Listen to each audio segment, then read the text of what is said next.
Okay, let's go ahead and get started. Hello, everyone. Thanks for joining us today. I would like to begin by thanking our esteemed guest presenter, Dr. Alexander Gonzalez, for taking the time to share his deep knowledge and understanding of exactly what it takes to be a leader, and more specifically, a Latino leader in a historically white male-dominated field such as academia and especially within administration.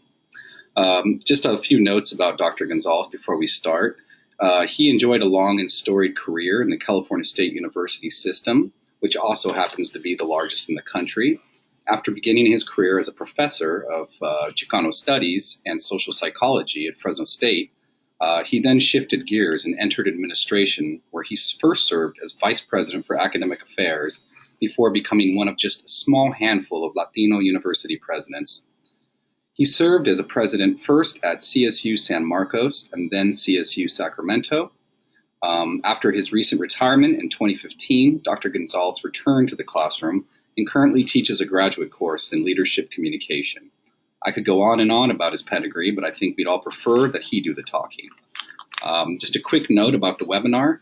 As always, if you'd like to ask a question or make a comment, please click on the hand-raising icon on your GoToWebinar control panel. Or conversely, if you'd like to do this via written text, simply type it into the question box, which I will be constantly monitoring. So without further ado, Dr. Gonzalez, the floor is yours. Thank you, Michael. Good afternoon. I want to thank everyone for joining in on the webinar this afternoon. Can you hear me well enough? Yeah, good. I know that you've spent a lot of time participating in other sessions, so I want to make this as relaxing as possible and leave time at the end for questions. So think of this as a conversation with someone that's been around for a while and would like to share some of what he's experienced over the course of his career, my career. This webinar presented by HIP is really timely. Given the current social and political climate that's occurring in this country, it's imperative, absolutely, that the focus on developing leadership for the future doesn't get lost in all the rhetoric and political wrangling that we hear about every day. This is especially so for Latinos or Latinxers who need to stay focused on the future and what that future will bring. So, the long-anticipated shift to a majority-minority population in the United States is happening faster than expected. A few years ago, for example, the Brookings Institution, which isn't the most liberal, reported that 14 U.S. states had more minority than white toddlers. In fact, it was predicted that by 2023, half of all the children in the U.S. will be minorities, or children who are of color. I just received the numbers or reviewed the numbers recently, and it appears that even though the growth has slowed somewhat, it's still on track, and it will happen. I think we can all agree that a key issue for everyone, for all of us, will be meeting the challenges and opportunities that a multicultural, diverse, and hopefully inclusive society will bring. At the same time, however, this change will also provide opportunities for those who are prepared, just like you, hopefully. What this means is that each of you will be working in an environment that will be significantly different than it has been for the leaders that you will replace. Now, I'm going to focus this afternoon on what I think are important lessons that I've learned over the course of my career, and that I hope will be useful to help you make the most of the opportunities that you're going to have. First, let me back up a little bit in time.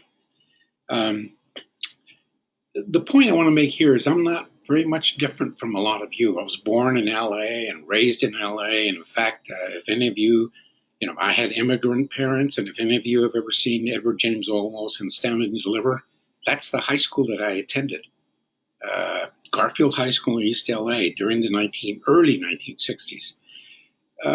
LA was LA. It was a great place to grow up. Um, Although there was some separatism, if you will, and I lived on the east side, and most of the people there, for example, my mother died at age 82, having lived in LA for well over 50 years as an immigrant from Mexico.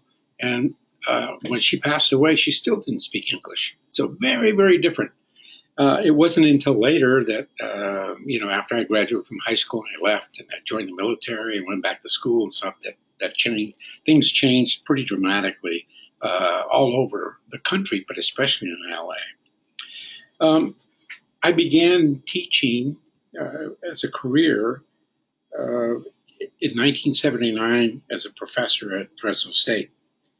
And I found that working directly with students was really, really rewarding.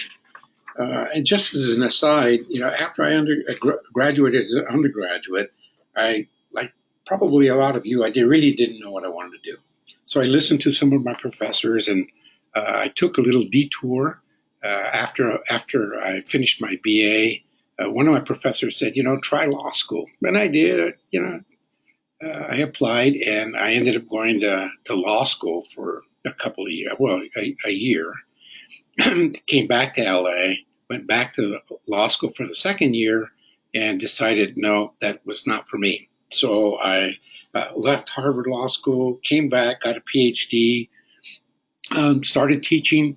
It was a great life. It was something I really wanted to do. I could consult, do research in psych around my teaching schedule. I was able to help students and really developed a passion for the discipline that I really enjoyed.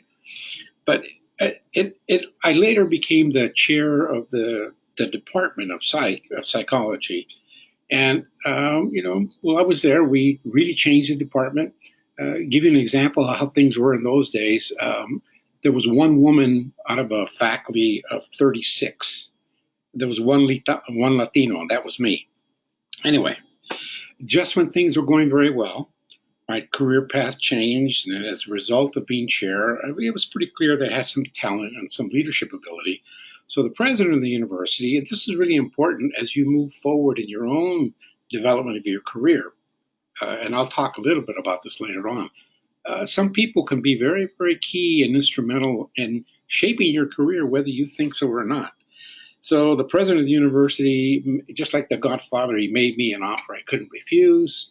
We had lunch, and by the end of lunch, he had convinced me to go to work for him as his assistant. So I decided to do that. I did that for a year, and that was the beginning of the change from academe, from being a faculty member to, the dark side. Everybody said, "How could you do it?" And the reason I did was because I felt that administration would give me a better opportunity to help the greatest number of students.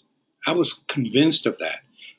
As a faculty member, you deal with students serially, one at a time, maybe a couple at a time. You watch them go through the master's, a doctorate, a BA, whatever.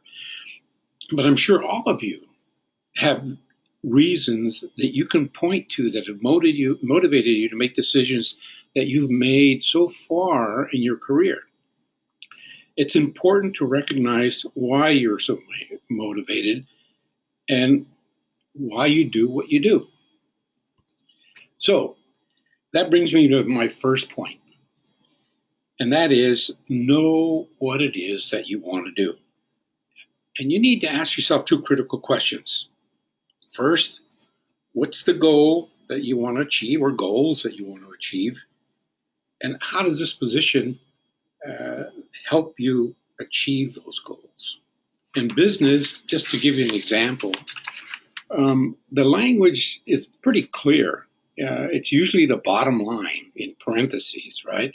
You make it so you can make a profit, so you can pay dividends for the shareholders. Ultimately, it really is a bottom line.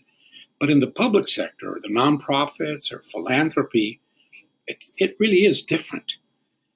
But you need to ask those questions, and in the language of business, you need to ask what the ROI, or the return on investment, is that you're going to be looking for. Second, Why do you want the position? What is it that you're seeking? Is it an opportunity to lead? Do you want the power or what you perceive as power? Are you seeking money or other rewards? Is it to help people? These questions may seem obvious, but you'd be surprised how often people get into positions without really thinking about them critically.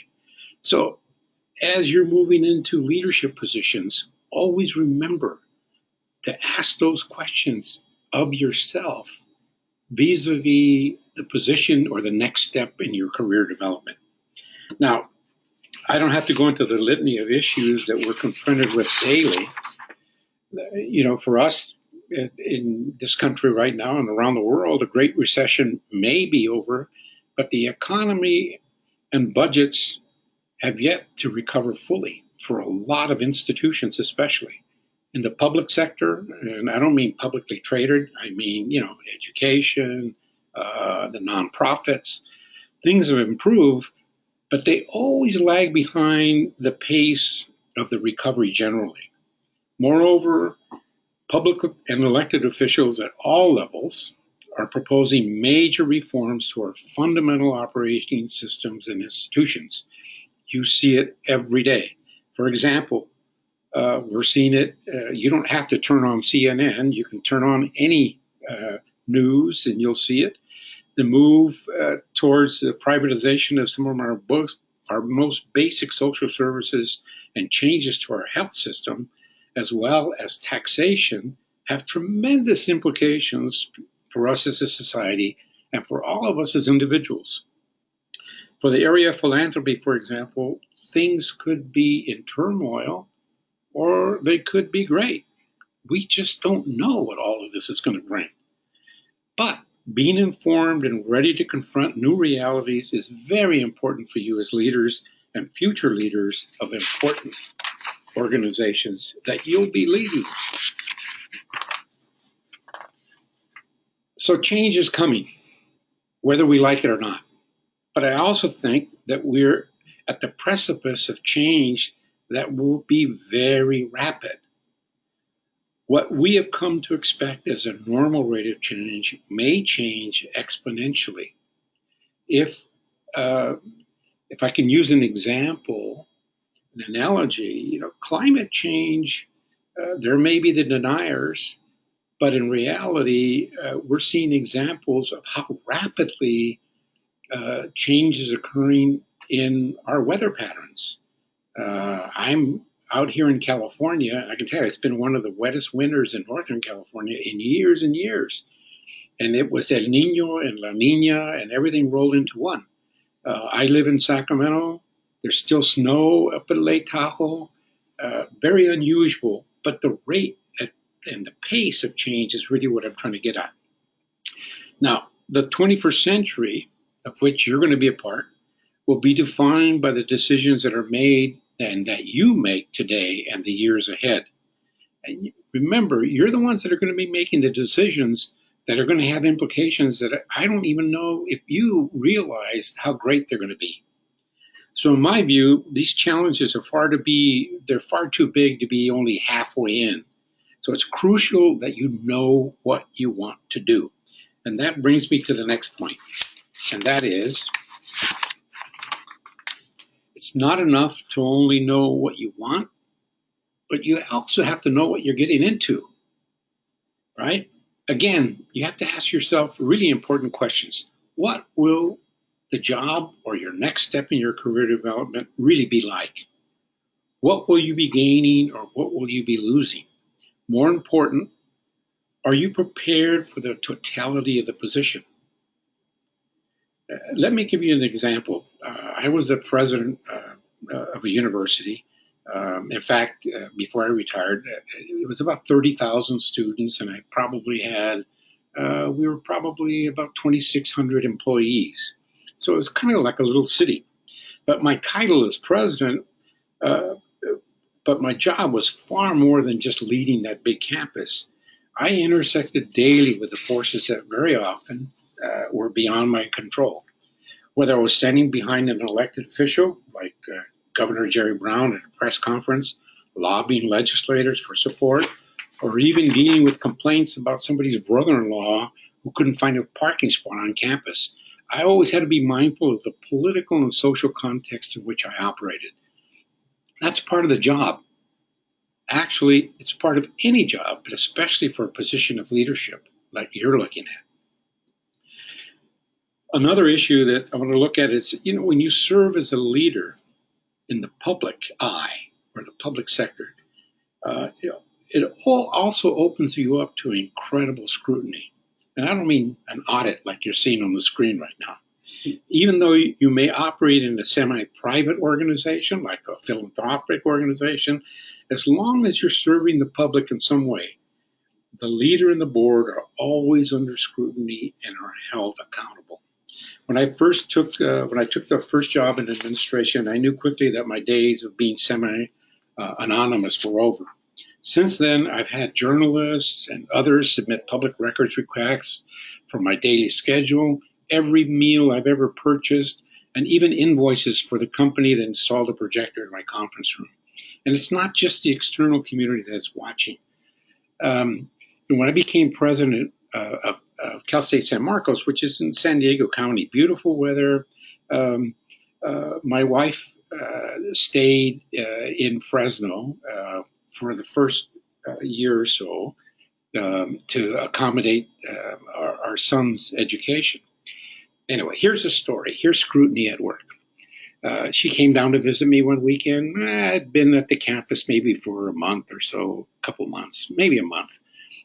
She came down, spent the weekend with me. So there was a nice mall nearby, and we went to the mall, and we, went to Nordstrom's and looked around and spent the weekend. Then Sunday came, and she went back.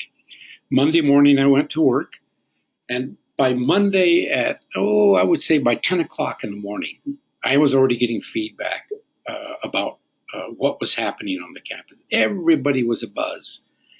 They saw the new president out with a woman over the weekend, a very attractive younger woman. As it turned out, of course, that was my wife. But the level of scrutiny is what I'm trying to get to. You may think that moving up the ladder, developing leadership positions, doing different things, shields you in a certain way, but it doesn't. It really does. It exposes you in more ways than one. So again, be sure that you're aware of what you're getting into. Now, the best way to understand the true nature of a job is to find somebody who's done it. But while you can study what they do, hearing from them sometimes can be very helpful. You should talk to people in the positions that you seek. Get to know what the job really entails and learn about their leadership skills. Learn what you can from them as much as you can while you set your sights on occupying that position or another one. So I'd like to continue by sharing briefly some lessons that I've learned during my career that included 6 years as a provost, as was mentioned, and 18 years as a university president. So, lessons learned. First, there's no one single path to the position or positions that you may be aspiring to fill. In higher ed, for example, where I come from, while there are perhaps more people filling the president's position who have come from the academic side of the house, there are many others who didn't follow that path. In philanthropy, usually leaders didn't start out to be in those positions, but instead evolved into those positions from other areas, like many of you. The important aspect of this observation is that it really is about one thing, and that's fit, more than anything else. Leadership can be exercised in many ways, but in the end, it's about your own personal leadership style and fit with the institution and its people. Now, that leads me to the second issue I see as the most critical, and that is people. Regardless of what path you may be pursuing, people are still the secret ingredient in order to achieve success. You don't operate in a vacuum.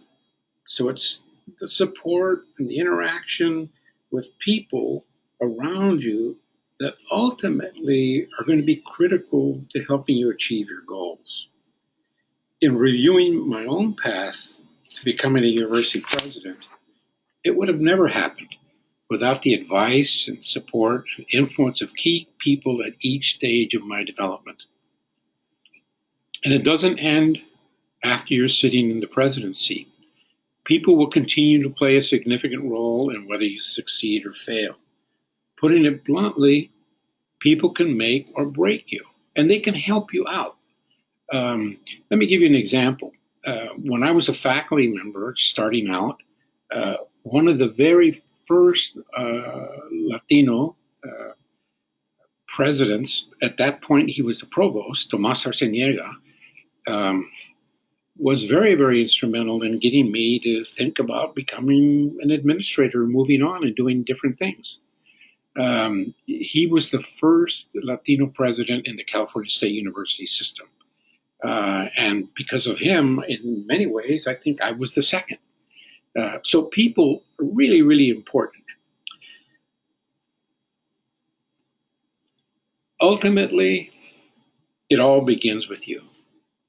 One of the most important lessons that one can learn is learning about oneself. You must ask yourself who you are and what motivates you to want to become what you set your sights on. Is it for the power or the perception of power? Is it for the recognition? Is it because you know you'd enjoy it and are motivated to serve? Whatever the reason, you need to explore and determine what drives you and whether or not you're willing to take on one of these jobs. But at the core, you have to know yourself.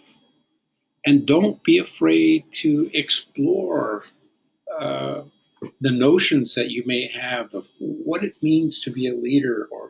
And I'm sure every one of you has an idea of the path that you want to follow. You've already said in your mind, well, I want to be a leader of a foundation, or I want to lead this organization.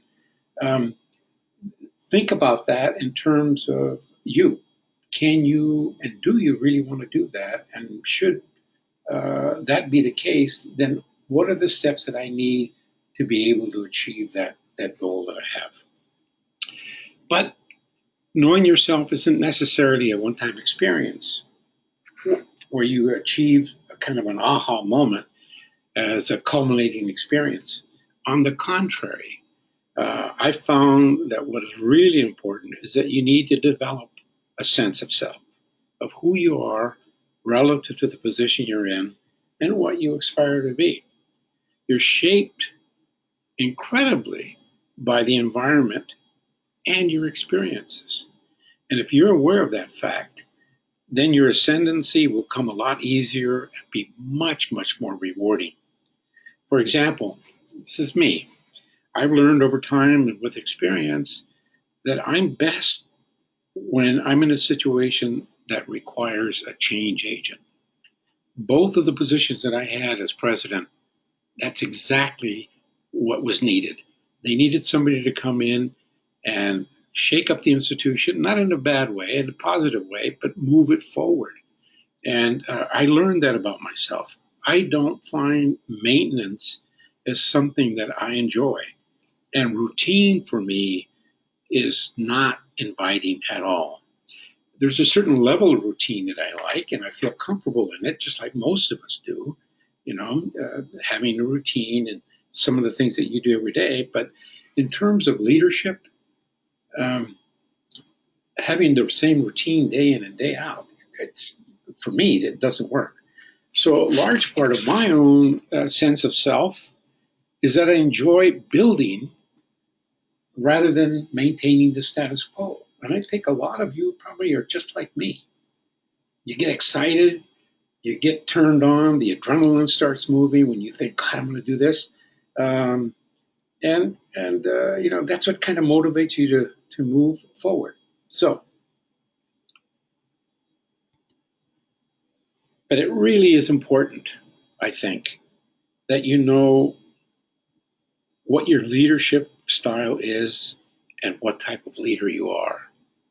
You can have all these aspirations, but they do have to be compatible with what it is that you use to be able to implement the kind of vision that you have. There are hundreds, maybe even thousands, I don't know, I gave it up, there's hundreds of books on leadership that are even, that are more, that are there to, they tell you how to purport your, to develop your leadership skills. I mean, some of them are pretty basic, others are more academic, others are, how should I put it, um, more informative than educational. That's fine. But what you really need to focus on is how and know where you feel the most comfortable and effective. Do you like managing an organization and people? Do you enjoy the rough and tumble of being a change agent? Or are you unsure? Do you really know what your leadership style is? I never really thought of leadership style or any of this stuff until I already had been in it for a long time. A lot of it was just hit or miss, and just intuitively moving forward and learning. Again, go back to one of my earlier points, uh, being a psychologist helped, but always dealing with people, because ultimately that's what you're going to be dealing with. But let me talk a little bit about leadership, and hopefully you'll take some of this to heart. Uh, Leaders inspire, they do, and they connect. They inspire. They get people to do things, and they do things. And they connect not only with ideas, but with people as well.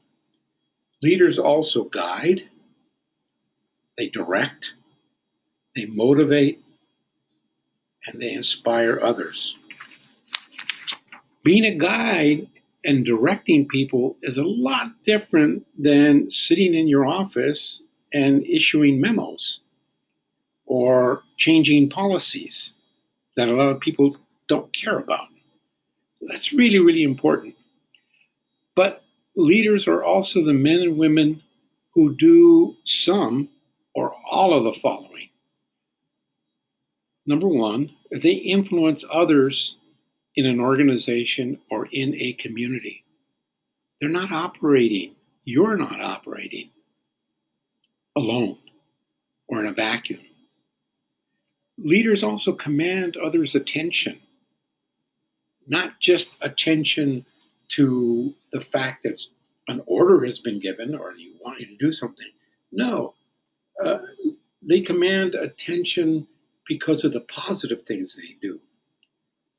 But leaders also persuade others to follow them or pursue goals that they either define or they help define.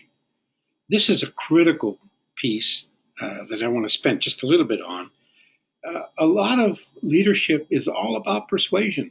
And at the end of the webinar, by the way, Michael will give you some recommended readings that I have put together. And it is about influence and about persuasion. You can get a lot more done by really focusing in on persuasion and influencing people to get what you want them to do than having dictated some edict. Leaders also control situations, control in a positive way. They don't let things get out of hand and keep people focused so that people can do what they do best and accomplish what they need to do for the good of the organization. Leaders also improve the performance of groups and organizations, right? And leaders connect with others and they get results. Leadership is defined in many ways, but in many times what it is that you look at somebody's traits and actions, and that's how you define leadership. So you have to be sure that all your behaviors and all the actions that you take are going to be something that's going to be positive. You're going to try. You can't control. For example, when the leader loses his or her temper all the time, that becomes a trait that people see in you. And behavior on their part is going to be dictated by the way they interpret the kinds of things that you do. So you need to be aware of it, right? Uh, Leadership theorists, and again, there's many books on this. Uh, they define leadership by traits, the key characteristics, personality, and charisma that the leader possesses. And charisma is important, by the way. Uh, they also they look at the tasks that they perform. So on the screen, you'll see a transactional, autocratic, democratic style. You should look at what each one of these styles are. We have I'm trying not to be political, but our president right now is very transactional. It's always a quid pro quo. The deal, what do you get? I mean, that becomes kind of a trait or a characteristic of that particular type of leader. They also look at the positions that they hold. Leadership at the very top or leadership within a subunit can develop a leadership role that is different from another one, depending on the position that's being held. For example, if you're interested in philanthropy and you want to be a fundraiser, I'll tell you, I've done it as a university president. We had actual goals that we had to raise in terms of money every year. You learn a lot about philanthropy. You learn a lot about dealing with people, and you learn about being able to read people, being able to influence them, being able to put forward your view so that they'll be more acceptable and they'll be positively disposed to work with you. Leaders are also viewed and judged by the accomplishments they achieve. That's really important. But given all that I've said, I'm going to give you my bias. And my bias is that I would argue that what is a common denominator of great leaders is that they are really transformational leaders. And I'll give you some examples. I mean, Gandhi, Martin Luther King, and I can give you more, Cesar Chavez. These were transformational leaders. And transformational leaders are leaders who are visionary and they're inspirational. They articulate a clear, motivating vision. I was a young man when Cesar Chavez began the whole farm worker struggle. He articulated a clear and motivating vision for that sector of people. But it was much more than just the workers. It was everything. If you look at the symbols and the type of language and the people that he was able to bring in, he really was a transformational leader. So transformational leaders articulate a clear and motivated vision. They inspire trust and respect. Trust and respect. If you can get both trust and respect, people will follow you. They will do things that, rather than looking askance and thinking, well, gee, this guy's out for himself. Or if you have the trust and respect for people, you'll be able to do it. That's what transformational leaders do. And they connect with individuals, with others individually and in groups, right? They skillfully motivate and guide others to act. And there's a positive ethos that they have. And, the positive ethos from a philosophical point of view really means that the way you present yourself with authority and credibility, it's so important. I've learned that over time. I've seen people fail miserably at leadership positions because people just didn't trust them and they didn't perceive them as being honest, as being credible, as being someone who could lead. So you should strive to become a transformational leader and develop that positive ethos. Or put in other words, your persona has to be a positive one. When people meet you, when they greet you, when they listen to you speak, when you lead them, it has to be something positive. I'm doing so. Okay, so at this time, we are scheduled for a 5-minute break. But before we do that, we had a question from Amber Rose Jimenez, and I'm going to go ahead and read that off now. Give me 1 second. Okay. How do you advise challenging the structural and institutional racism and white supremacy built into government, philanthropic, and nonprofit sectors, when doing so is so often in direct conflict with the political and social/cultural environment? That's a great question. That's been one that's been asked for years and years. I think there are two things that you need to do. Um, you have to understand the system to begin with in order to change it. You have to understand it, and you have to understand what those structural barriers really are. And I think the best advice that I can give you, because I've seen it happen over and over again, you just have to keep banging away at it and not give up and not be afraid to voice your opinion. Now, the second half, I'm going to talk about risk taking a little bit, and that always involves some risk taking. But in my lifetime, I have seen the changes, and it's not easy. It takes a lot of stamina, it takes a lot of guts, and it takes commitment. And there's no magic bullet. You have to challenge, and you have to do it in ways that are going to be not necessarily always confrontational, but in ways, if you know the system, when you confront somebody, what you need to do is give them an alternative, give them a way out. Don't box people into a corner. Let me give you an example. When I started college as an undergraduate, I went to Pomona College, small liberal arts school on the West Coast. There were about 1,200 students. When I started there in 1968 as a freshman, after I already had been through the military, I got recruited to go out there. But there were about 12 Latinos at Pomona College. Now, if you look at it, just because of changing demographics and everything else, that's one aspect of the change. But I'd like to think that what's happened over time is because of people confronting the system, knowing how the system works, having alternatives, that things were able to change over time. I know that we did it when I was there, and a lot of it was unpleasant. We protested. It was during the protests against Vietnam and everything else going on.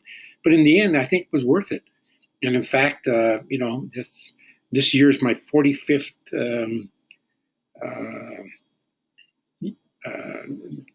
year that I graduated from Pomona College. That's a long time to look at change. And it often doesn't happen rapidly. It happens slowly. I think that's the best way I can answer it. I know I've been part of that, even in higher administration. The California State University has 23 campuses. Until recently, they were mostly all white males. Right now, guess what? Nearly half the presidents in the 23 campus system are female. In fact, one of the people that I've mentored over time she's the first Japanese American woman to head up one of the campuses. She's the first Japanese American woman to head up a 4-year institution in the country. So, change is slow and there's no easy way to do it. You just have to keep banging away at it. But if I was going to give you advice, I would say you always have to give an alternative. This is wrong, this needs to change, and this is what it should be, and this is how you can do it. Give people a way out. Okay, perfect. Thank you for that question, and thank you for that answer, Dr. Gonzalez. So we're going to go ahead and take a short break, and we will resume in a few minutes. Thank you.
Okay, and we're back.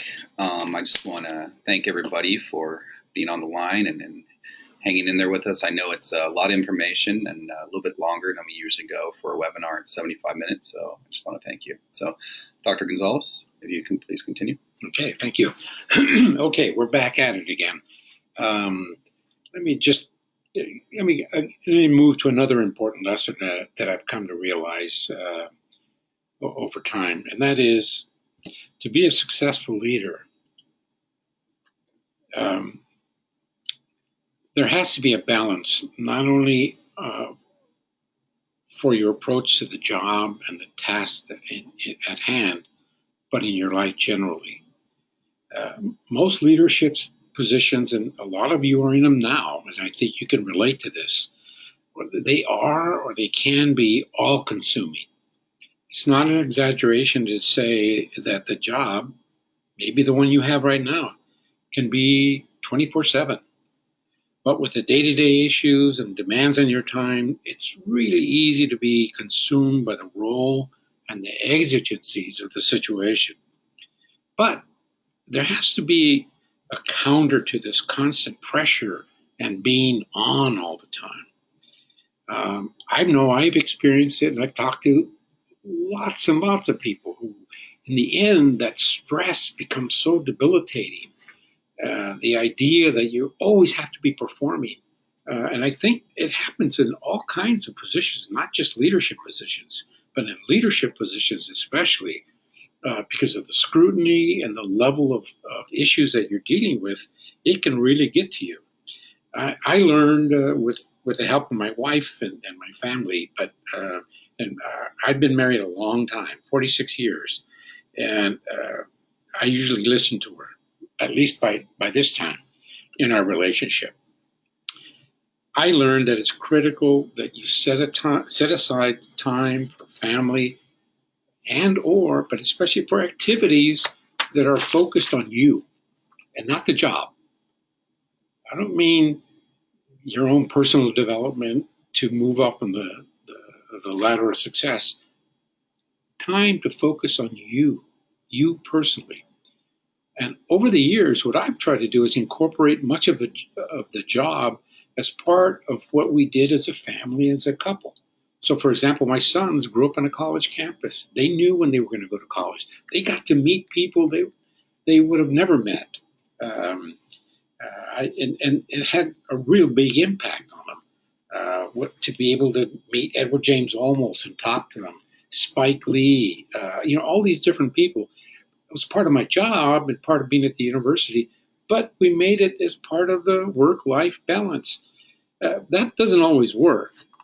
You have to find ways, you have to look for ways to separate yourself from the role of leader into one of the other roles that you may have. Partner, friend, brother, sister, parent, whatever. The key is to find a balance that will allow you to achieve both the yin and the yang of life. Now, on the other hand, harmony isn't what is always best for the organization. So this is a caveat. I've learned that if you really want to succeed in general, and specifically as a leader of an organization or a leader that's going to be transformational, you have to be able to take risks. This is one of my favorite cartoons here. The yellow bird doesn't look real enthused about doing it. Let's try it once without the parachute. In other words, you need to do the unexpected and move beyond the safe path sometimes. Let me just give you an example. In academia, where I come from, academia is very conservative, and it's very, very slow to change. And being a member if you become a faculty member within a discipline, it's very, very individualistic. Everybody works towards tenure and promotion, but it's what you do personally. It's not, you don't get promoted for being cooperative or for helping other people, right? And as a faculty member, you actually get rewarded for being competitive and succeeding individually. And with this type of structure, it's often difficult to move the enterprise forward because everybody's looking out for themselves. But it's very similar in a lot of organizations. People are people, and there's a set of common behaviors. We tend to hunker down and look inward when we're threatened. So sometimes you have to focus on the big picture as a leader and risk the repercussions from challenging the status quo. And that goes back to the question that was asked of me earlier. But if you weigh the alternatives and the possible outcomes, I've found that often the best approach is to actually take a risk. But taking risks doesn't imply that you have to be a gambler. I think the best approach is one that takes into account things. What I always use is the Litmus Test. And the first is to use common sense. Think about it. While everyone wants to succeed and move forward, sometimes common sense dictates what is the most prudent approach to solving a problem or making a decision. Often what may seem as a good and thoughtful approach may turn out to be not so good after looking at it through the lens of common sense. The second part of this perspective is to always have in mind that the individuals who will be affected by your decisions. For me, the best example I can use is I always had the students in mind when I made my decisions. In your case, whoever your client may be or whoever you're working with or the things that you do will affect people. So, for example, in the big institution that I work with, all of them, if the faculty senate, with shared governance, they were reviewing a policy on repeating courses for students, or if a department was applying to add another fee for a lab course, I always used to weigh the consequences of that action. And very often, once the intended and the unintended consequences of action are considered, the decision is to not approve moving forward. In either event, I've found that considering as many aspects of an issue and the consequences leads to better decision making. So think about it. In this era of mass communications and technology, especially with Latino X or Latinx, there are two lessons that I've learned and I still apply each day, are to be transparent in all your activities and communicate as often as possible with the various constituencies and people that affect your organization. I think that the times when a CEO or a leader was viewed as someone who is somehow separate and in many ways unreachable, that's changed. The best example I could give is the recent debacle that occurred with United Airlines and its CEO. I bet you very few of you knew who that CEO was until that happened. Remember the guy that got kicked out of the plane and United Airlines had to end up paying him a lot of money? Today's leader has to be public, they have to be approachable, and in many ways transparent. A leader who does not understand the power of Twitter and Facebook, as well as the media generally, will have a difficult time meeting the need to be transparent in what they do and what they say. On the other hand, being aware is simply not enough. You must communicate as often as needed and to those people in the groups that are necessary in order to achieve a level of transparency that will heighten your ability to lead the organization. This is very difficult. This is a really difficult lesson for some and can have severe negative consequences. Now, as a leader, as you can see from the screen, you have to develop your communication skills. In fact, it's estimated that communication can make up to 90% of the daily activities of many CEOs. So you need to focus on honing your communication skill set. That includes both oral and written communication, and it's helpful to develop and utilize a communication strategy where you can answer the basic who, what, and how questions. And you should take this into the position you're in now and what you're doing. This is really important. If you can master this, it will really help you. And if you look at the pyramid on the screen, it'll guide you in the right direction for most communications. It's becoming very, very critical.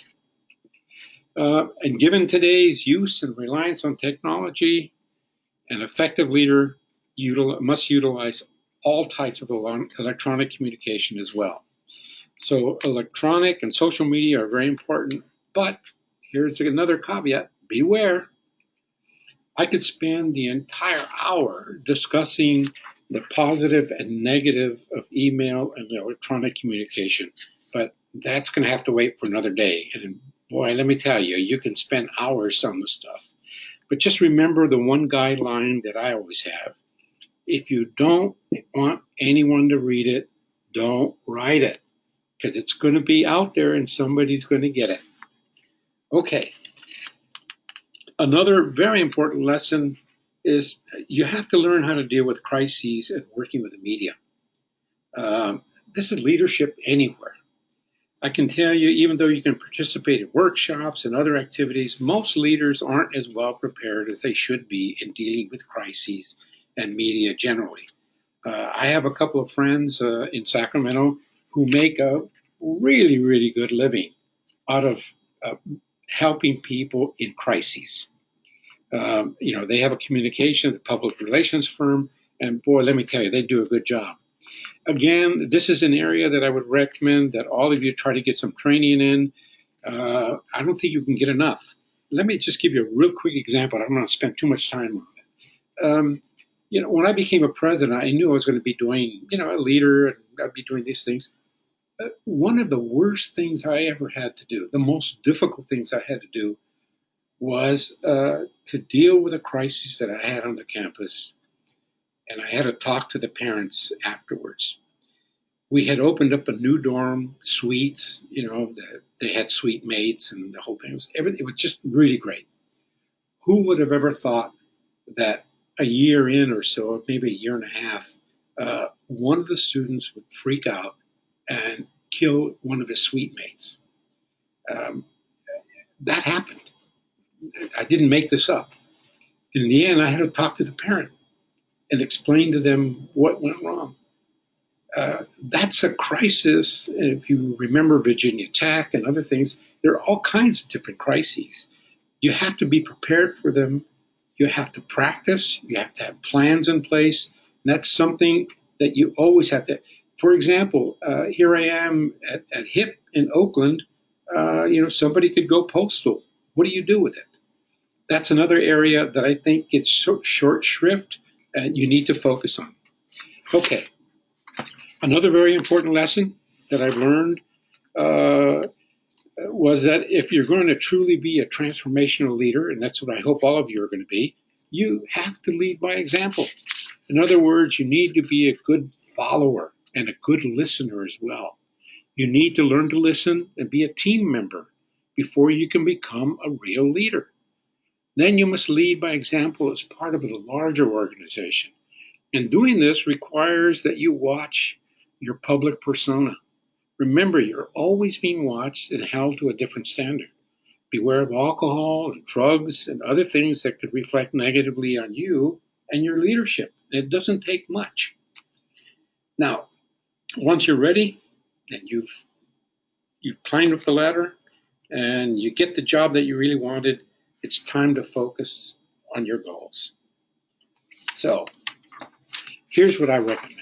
I've always stuck to a three-part approach in leadership and that I've held. And you can put this into effect right now. One, you have to have a vision and a plan. In your current position, it would not be bad for you to go back and apply this. What's your vision and the plan for the job that you have now and the organization that you're working with? Two, you have to articulate it clearly. And three, you must execute.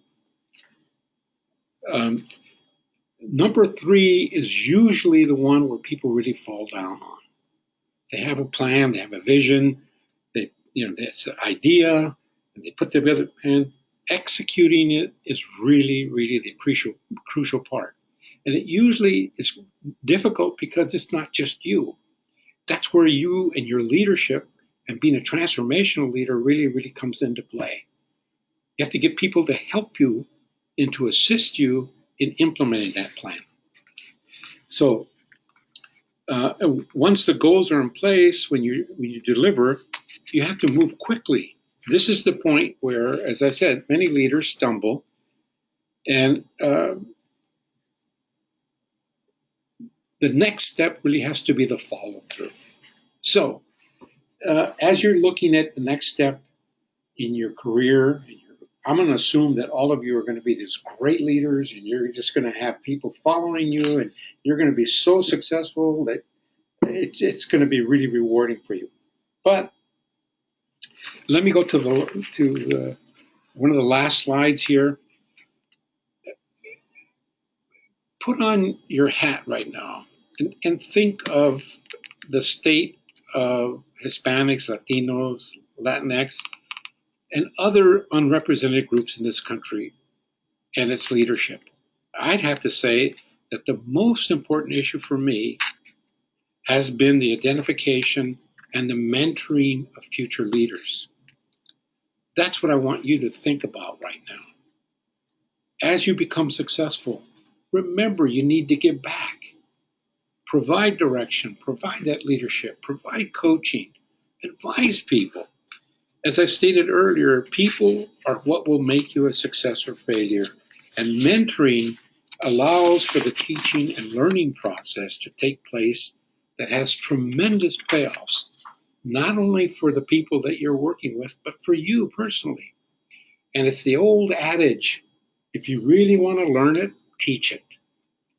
If you really want to know what you're doing and being able to reflect and help other people, become what others look up to and mentor them. Remember what I said earlier? The decisions that are being made today determine if our nation's institutions will continue to offer the opportunity for equality. I'm really concerned about that. Or will the institutions that we have and the ways that we have of dealing with things right now become just a quaint memory of how things used to be done? If we're going to change, you got to be part of that change. And to meet the challenges that we face, we need to be more committed than ever before. We'll need the ability to solve complex, multiple dimensional problems, along with the savvy to put solutions into place. And then that's where you come in. In other words, we're going to need your leadership in the future. And now I'd like to end today. Q&A. Let's go right to Q&A. Okay. Okay, so thank you so much for that rousing presentation, Dr. Gonzalez. I wanted to go ahead. We had a short video we were going to show, but I think we should just go ahead and preempt that in favor of getting to some Q&A. And so we don't go over the 75-minute time. We respect your time, and we can get some questions and answers in. So if anyone has a question, please write into the box or raise their hand. And I'm going to go ahead and go to another question by Amber Rose. And that is, how has your identity and cultural background shaped and informed your leadership practice? And what challenges did you experience along your journey? Again, that's a really good question. I think my identity and cultural background has been integral to everything that I've done in leadership. I've always been keenly aware of who I am and what I wanted to do. I think one of the things that I learned early on, being a leader, is you have to be able to relate and speak with everyone. It's the connection to people, being who I am. Both my parents were immigrants. They both came to the United States during the Mexican Revolution, and they both passed away here after years and years. All of us were born in the United States. I'm one of 7, except for one of my sisters. But I think being Mexican, having that identity, having an identity that valued those differences and celebrated those differences, I think that made a huge difference in the way I developed my leadership and everything that I did. When I first started teaching, I started teaching in ethnic studies and Chicano studies. I was interested in that. I once, as a graduate student, one of my faculty members tried to dissuade me from looking at that. And I always used that as a variable to do some of the research that I did. So, for example, when I was doing research, I did a postdoc at Stanford, and we developed a Stanford time inventory, where we looked at people's perception of the past, present, and the future. And everybody knows all about that, and the stereotypes with Latinos, right? One of the studies that I did was a cross-cultural study with students in the United States and Mexico, and basically what I found was there were no differences. There were some in terms of social time. The students that I looked at in Mexico, for example, were much more acutely aware and had better social skills than the American students. So rather than it being a negative stereotype, I turned that around and made it positive. But in summary, I think it was very, very important to me. I've never lost sight of that. And we try to raise our two sons that way too, knowing who they are and being proud of it. Great. And Amber Rose says, thank you very much. So anybody else? I'm not seeing any hands at the moment. So why don't I go ahead and play that video that we're going to play earlier. So let's go ahead. And do you want to introduce this? Yeah, I thought this was a kind of a fitting way to end the webinar. Sure. Hope you enjoy it. Very short.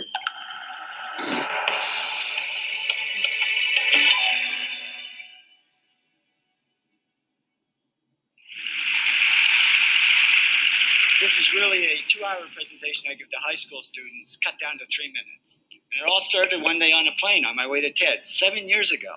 And in the seat next to me was a high school student, a teenager, and she came from a really poor family. And she wanted to make something of her life. And she asked me a simple little question. She said, "What leads to success?" And I felt really badly because I couldn't give her a good answer. So I get off the plane and I come to TED. And I think, geez, I'm in the middle of a room of successful people. So why don't I ask them what helped them succeed and pass it on to kids?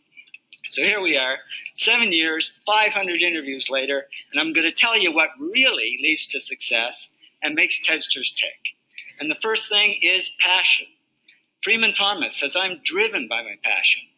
TEDsters do it for love. They don't do it for money. Carol Coletta says, "I would pay someone to do what I do." The interesting thing is, if you do it for love, the money comes anyway. Work. Rupert Murdoch said to me, "It's all hard work. Nothing comes easily, but I have a lot of fun." Did he say fun, Rupert? Yes. TEDsters do have fun working, and they work hard. I figured they're not workaholics. They're workafrolics. Good. Alex Garden says, to be successful, put your nose down in something and get damn good at it. There's no magic. It's practice, practice, practice. And it's focus. Norman Jewison said to me, "I think it all has to do with focusing yourself on one thing." And push. David Gallo says, push yourself. Physically, mentally, you've got to push, push, push. You got to push through shyness and self-doubt. Goldie Hawn says, "I always had self-doubts. I wasn't good enough. I wasn't smart enough. I didn't think I'd make it." Now, it's not always easy to push yourself, and that's why they invented mothers. Frank Gehry said to me, "My mother pushed me." Serve. Sherwin Newland says, "It was a privilege to serve as a doctor." Now, a lot of kids tell me they want to be millionaires, and the first thing I say to them is, okay, well, you can't serve yourself. You got to serve others something of value, because that's the way people really get rich. Ideas. TEDster Bill Gates says, "I had an idea." Founding the first microcomputer software company. I'd say it was a pretty good idea. And there's no magic to creativity and coming up with ideas. It's just doing some very simple things. And I give lots of evidence. Persist. Joe Kraus says persistence is the #1 reason for our success.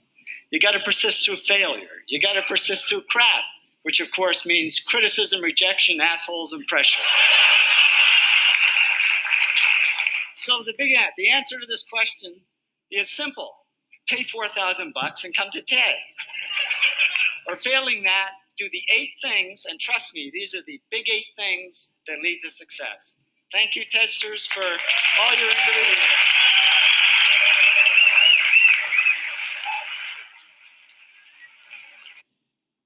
Okay, so thanks for that short video. Looks like we just have a few minutes left, so I just want to kind of open it up to any sort of questions or comments that you may have for Dr. Gonzalez. So we'll just kind of open it up for a minute or two.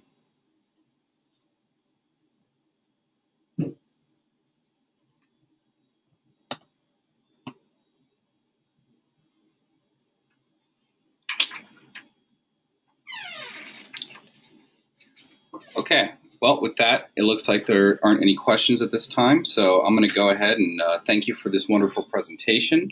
It was a lot of information, but I think it'll resonate with all of us as we progress in our respective careers. Also, please note that I will be posting today's recording along with the slide deck and recommended reading list that Dr. Gonzalez alluded to earlier on Wigio, so look out for that. And also, I'll be sending out details for our next 2 curriculum modules, both for the month of July and August, including our proposed transnational webinars that will feature the NGEN leaders in Mexico. So also look out for that early next week. So with that, I just want to wish you all a great long weekend, and thanks for joining us.